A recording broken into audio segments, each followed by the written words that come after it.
Hello दोस्तों, जय हिंद। आज के इस वीडियो में हम चर्चा करेंगे भारतीय इतिहास के एक ऐसे क्रांति की जिसको प्रथम स्वतंत्रता संग्राम के नाम से जाना जाता है। यह क्रांति 1857 ईस्वी में हुई थी, अतः इसको 1857 ईस्वी की क्रांति के नाम से भी जाना जाता है। तो अगर चैनल पे नए हैं तो चैनल को सब्सक्राइब कर लीजिएगा। वीडियो अगर अच्छी लगे तो ज़्यादा से ज़्यादा लोगों तक इसको शेयर कीजिएगा और लाइक कीजिएगा। वीडियो कैसी लगी कमेंट बॉक्स में आप अपना बता सकते हैं। चलिए वीडियो की शुरुआत करते हैं। तो किसी भी क्रांति को पढ़ने से पहले उसके मुख्य आयामों को कवर करना पड़ता है। जैसे अगर हम 1857 ईस्वी की क्रांति पढ़ रहे हैं तो इसके मुख्य आयाम कौन कौन से हो सकते हैं उस पर चर्चा करेंगे। जैसे 1857 की क्रांति क्या थी में दो प्रश्न आते हैं। सबसे पहला प्रकृति और दूसरा प्रमुख घटनाएं। नेचर उसका क्या था और उसमें कौन कौन सी घटनाएं घटित हुई थी उसके बारे में जानना चाहिए। 1857 की क्रांति के कौन कौन से कारण थे, प्रमुख कारण कौन कौन से थे, तो मुख्य रूप से 4-5 कारण आपको पता होना चाहिए, जिसमें से सामाजिक और धार्मिक कारण, प्रशासनिक और आर्थिक कारण, राजनैतिक कारण, सैनिक कारण, और जिससे प्रभावित होकर ये क्रांति हुई थी उसको तत्कालीन कारण बोलते हैं। उस समय जो घटना घटी जिससे कि चिंगारी का काम किया जिसने, उसको तत्कालीन कारण कहा जाता है। तो मुख्य रूप से 4-5 कारणों को आपको पढ़ना पड़ेगा, मैं आपको इस वीडियो में बताऊंगा। तीसरा जो पॉइंट है वो है 1857 की क्रांति के क्या परिणाम हुए। चूँकि आप जानते हैं कि 1857 ईस्वी की जो क्रांति थी वो भारतीय असफल हो गए थे उसमें, तो उनकी असफलता का क्या कारण था इसके बारे में भी जानेंगे, और 1857 ईस्वी की क्रांति का क्या प्रभाव पड़ा ये भी जानेंगे। तो दोस्तों, सबसे पहला प्रश्न जो आता है 1857 ईस्वी की क्रांति क्या थी, इसमें दो प्रश्न हैं, एक प्रकृति और एक प्रमुख घटनाएं। तो प्रकृति को हम बाद में जानेंगे, प्रकृति को बाद में डिस्कस करेंगे, क्योंकि पूरे क्रांति को पढ़ने के बाद ये निष्कर्ष निकाला जाता है कि जो ये क्रांति थी वो किस प्रकार की क्रांति थी। कुछ लोग इसको विद्रोह कहते हैं, कुछ लोग इसको स्वाधीनता आंदोलन कहते हैं, कुछ लोग ये काले और गोरे के बीच संघर्ष की इसकी संज्ञा देते हैं। मतलब प्रत्येक इतिहासकार अलग अलग राय रखता है इसको लेकर, 1857 क्रांति को लेकर। इसीलिए इसका जो नेचर है ये हम पूरे चैप्टर को पढ़ने के बाद फिर इसका निष्कर्ष निकालेंगे। इसकी जो प्रमुख घटनाएं हैं इसको एक नज़र से देख लेते हैं ताकि आपका पूरा 1857 ईस्वी की जो क्रांति है वो समराइज हो जाए। ठीक है, इसको एक बार देखिए।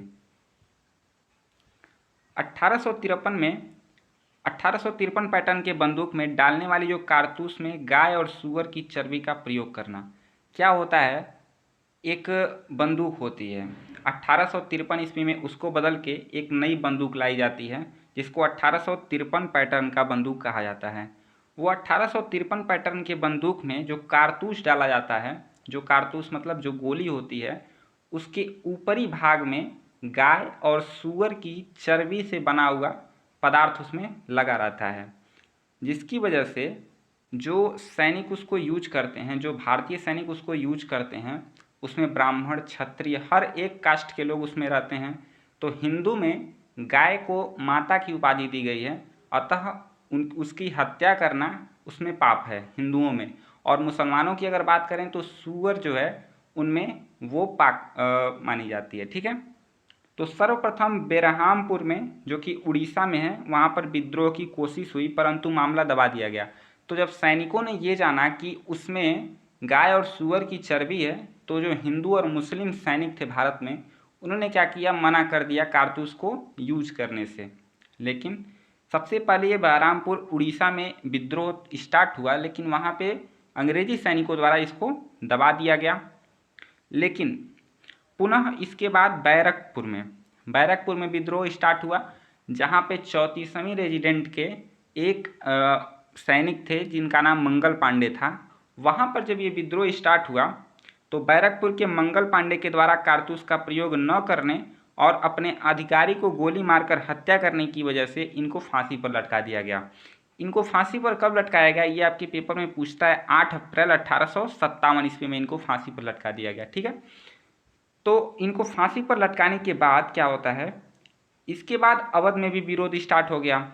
जैसे जब लोगों को पता चलता गया चूँकि विरोध की जो चिंगारी है वो धीरे धीरे उफन रही थी, इसीलिए जब लोगों को, जब सैनिकों को पता चलता था तो वहाँ पे विद्रोह स्टार्ट हो जाता था। ऐसे ही अवध में भी विद्रोह स्टार्ट हो गया।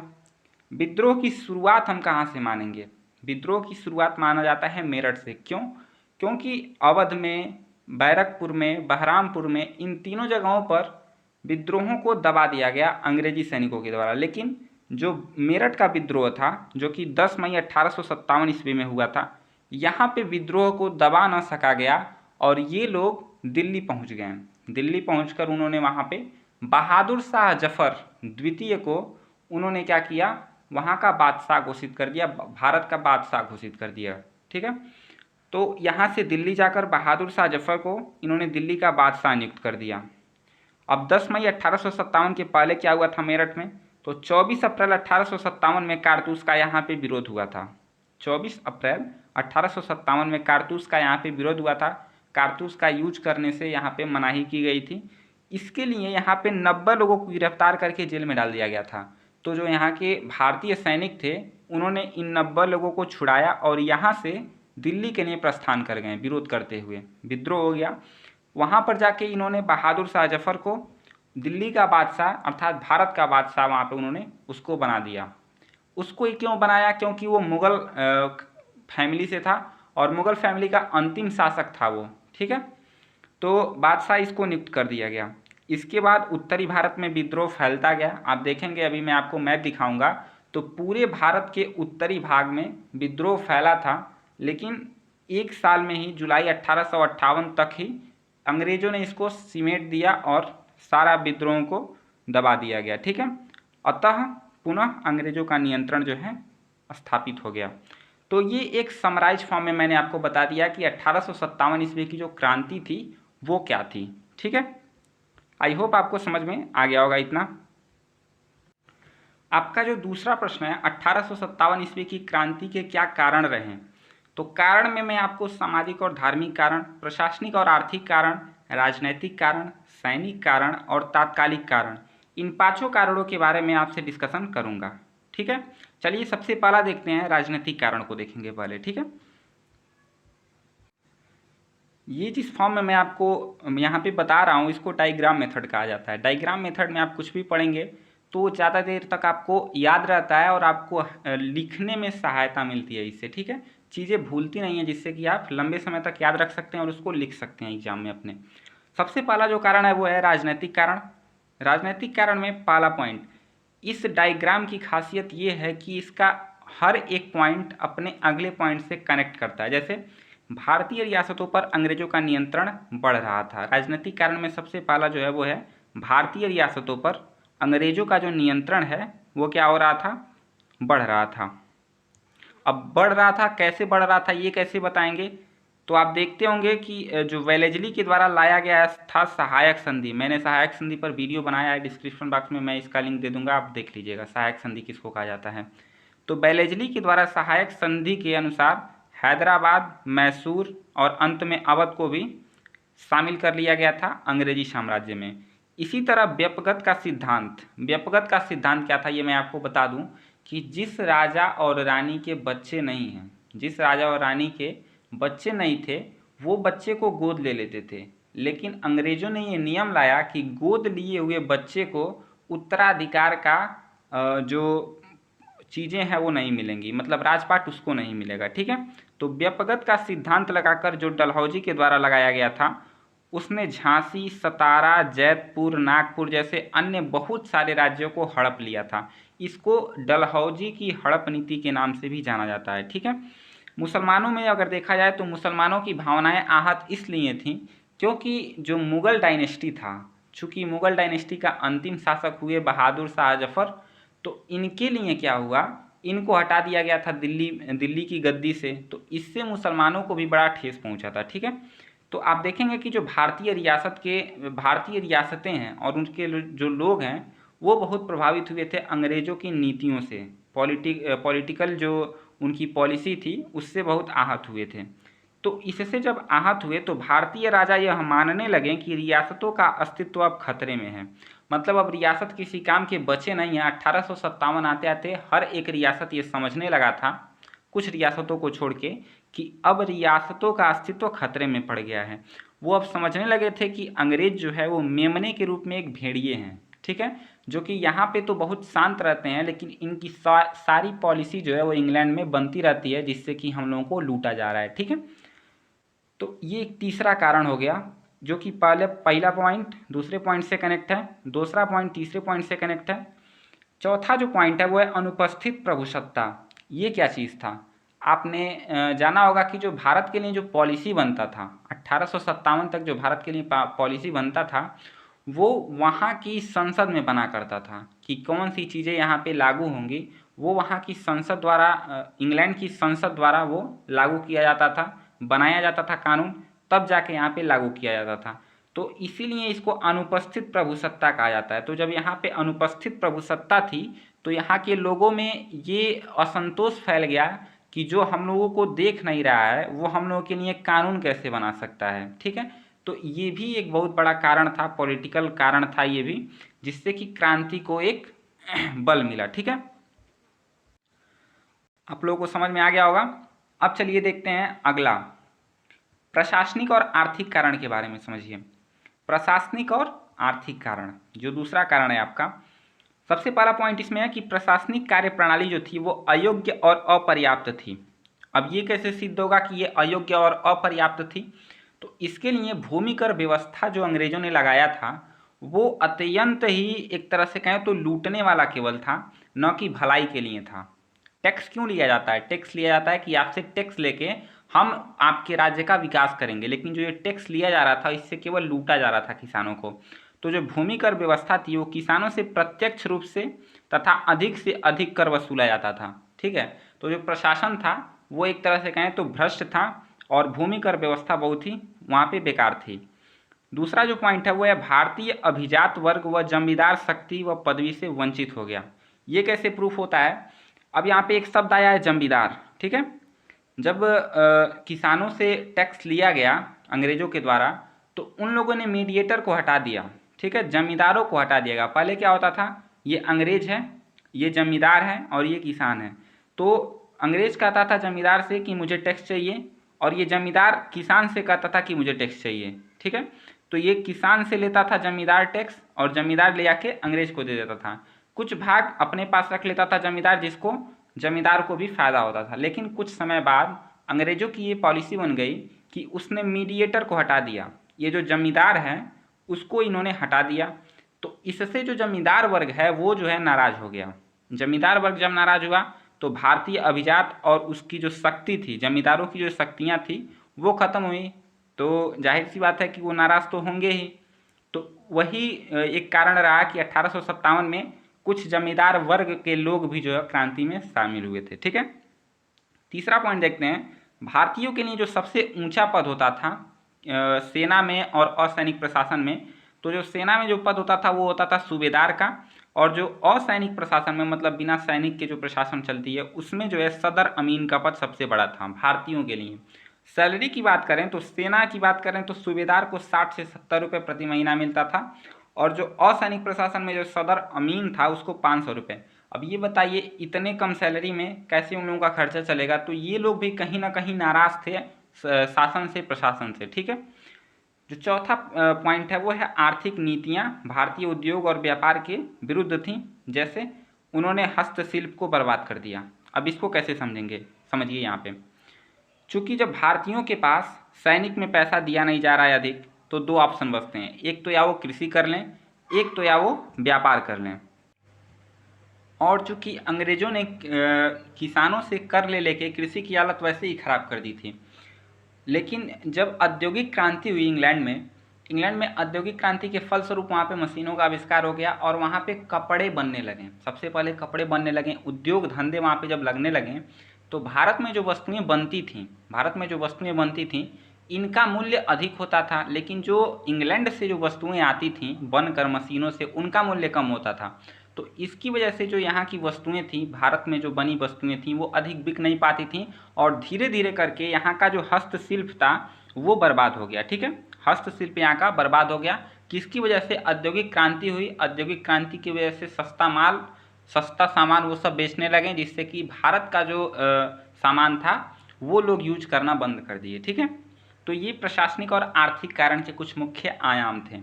अब आइए आगे चलते हैं, देखते हैं सामाजिक और धार्मिक कारण को। अब देखिए लोग ये सब कारण तो बर्दाश्त कर लेते हैं, लेकिन जब लोगों की बात धर्म पे आ जाती है तो लोग नहीं वहाँ पे बर्दाश्त कर पाते हैं। एक कारण मुख्य जो था वो धार्मिक कारण ही था, क्योंकि मैंने आपको बताया कि कारतूस का प्रयोग जो किया जाता था उसमें गाय और सूअर का मांस जो चर्बी थी वो यूज होता था।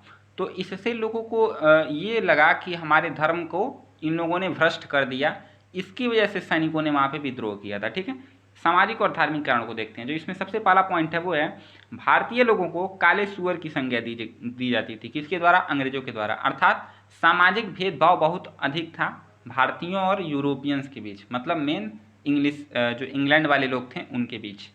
जाति भेद की भावना से वो लोग प्रेरित थे कि तुम लोग नीची जात के हो और हम लोग उच्च वर्ण के हैं। ठीक है, ऐसा मानते थे अंग्रेज। जो दूसरा पॉइंट है वो है भारतीय महिलाओं और बच्चियों के साथ दुर्व्यवहार किया जाता था। कई बार ऐसा होता था कि जब अंग्रेज जब जाते थे शिकार करने के बहाने वो लोग वहाँ पे भारतीय जो महिलाएं होती थी या फिर जो बच्चियाँ होती थी उनका रेप भी करते थे, और उसके बदले जो ज्यूरीज होती थी, ज्यूरीज कौन? जो वहाँ पे यहाँ की जो कोर्ट एक तरह से कह सकते हैं, जो लोगों को सजा देती थी। ठीक है, तो जो ज्यूरीज होती थी वो थोड़ा बहुत ही दंड देकर उनको छोड़ देती थी। अब ये समझिए कि ज्यूरीज भी जो है वो अंग्रेजों के हाथ में ही थी। ठीक है, तो इस तरह से भी सामाजिक भेदभाव होता था। तीसरा जो पॉइंट है वो है अंग्रेजों का एक उद्देश्य भारतीयों को ईसाई बनाना था। ठीक है, अब यहाँ पे देखिए भारत में जब अंग्रेज आए तो उन्होंने ईसाई मिशनरीज को भी लेकर आए थे वो। ठीक है, तो ईसाई मिशनरीज जो है वो ईसाई धर्म का प्रचार करते थे, लेकिन प्रचार करने तक तो ठीक था। लोग अपने मन से अगर ईसाई धर्म को अपनाएं वो अच्छी बात है, लेकिन अगर दबाव से अगर हम ईसाई धर्म को अपना रहे हैं, प्रलोभन दे के अपना रहे हैं, ये गलत बात थी। ठीक है, तो इसकी वजह से यहाँ की जो जनता थी उसको लगा कि ये हमारे धर्म को परिवर्तन कर रहे हैं, हमारे धर्म में छेड़छाड़ कर रहे हैं। तो धर्म के मामले पर भारतीय लोग तो कदापि चुप नहीं रह सकते हैं।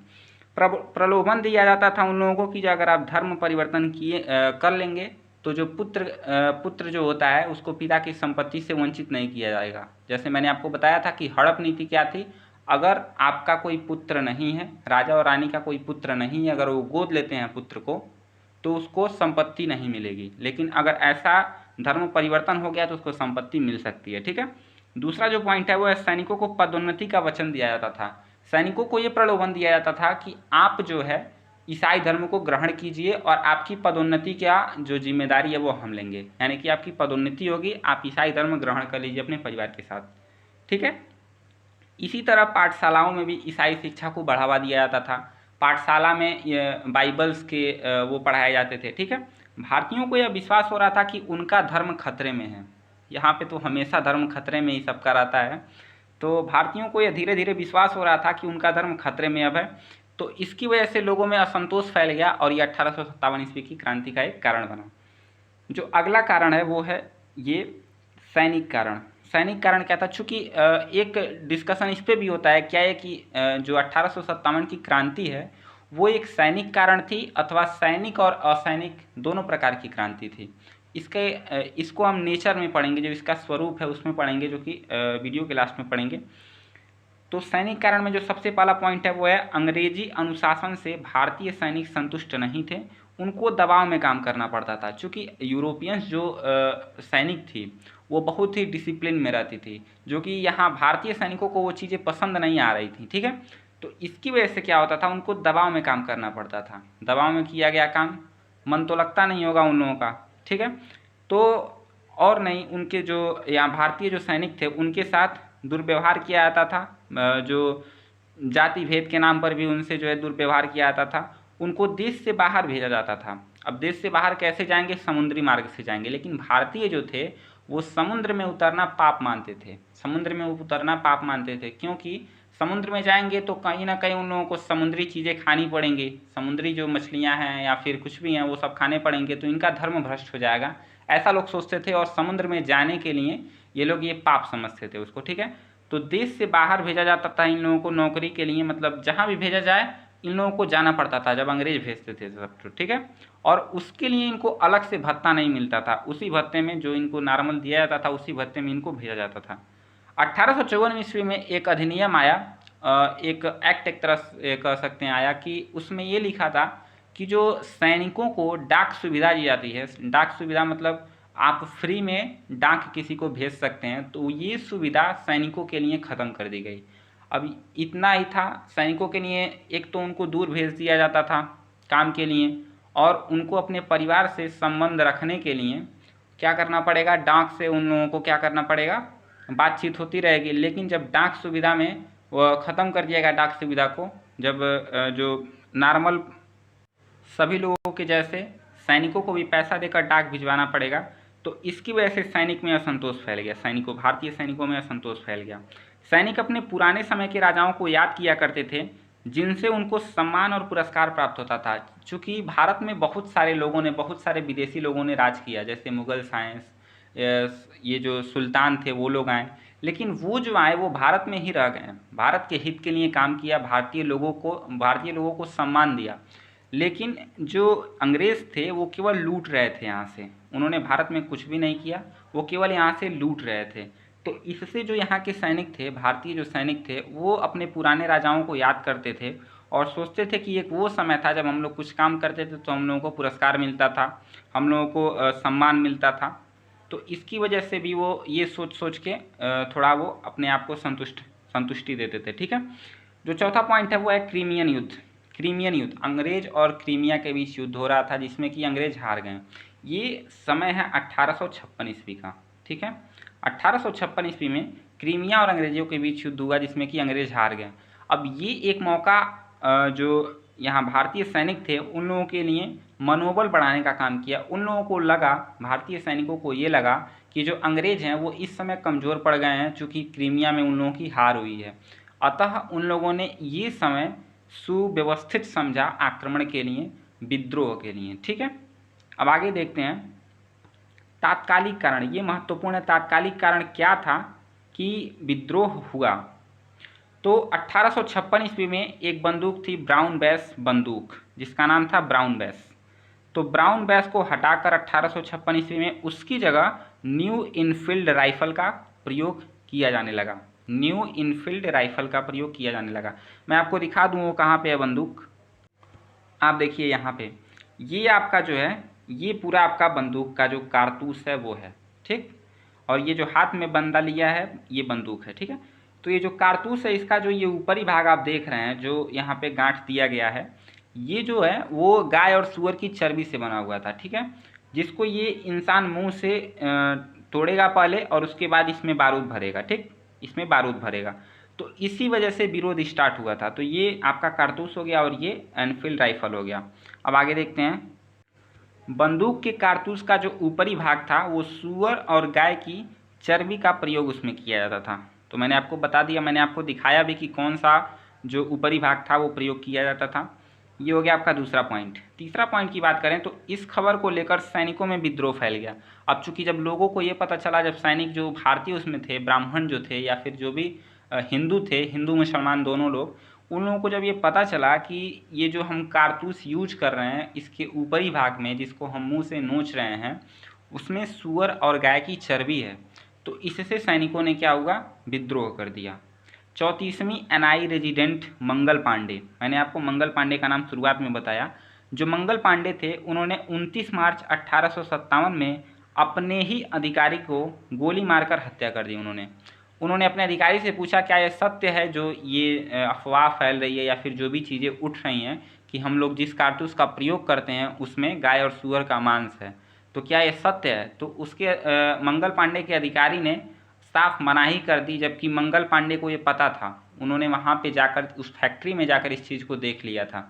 तो इसीलिए क्या किया, मंगल पांडे ने अपने अधिकारी को गोली मार दी और उनकी हत्या कर दी, जिसकी वजह से मंगल पांडे को फांसी पर भी चढ़ा दिया गया 8 अप्रैल 1857 ईस्वी को। ठीक है, अब यहाँ से जब इनको फांसी पर चढ़ाया गया तो इन्हीं के जहाँ ये सैनिक थे बैरकपुर में, यहीं के लोगों ने विद्रोह करना स्टार्ट कर दिया।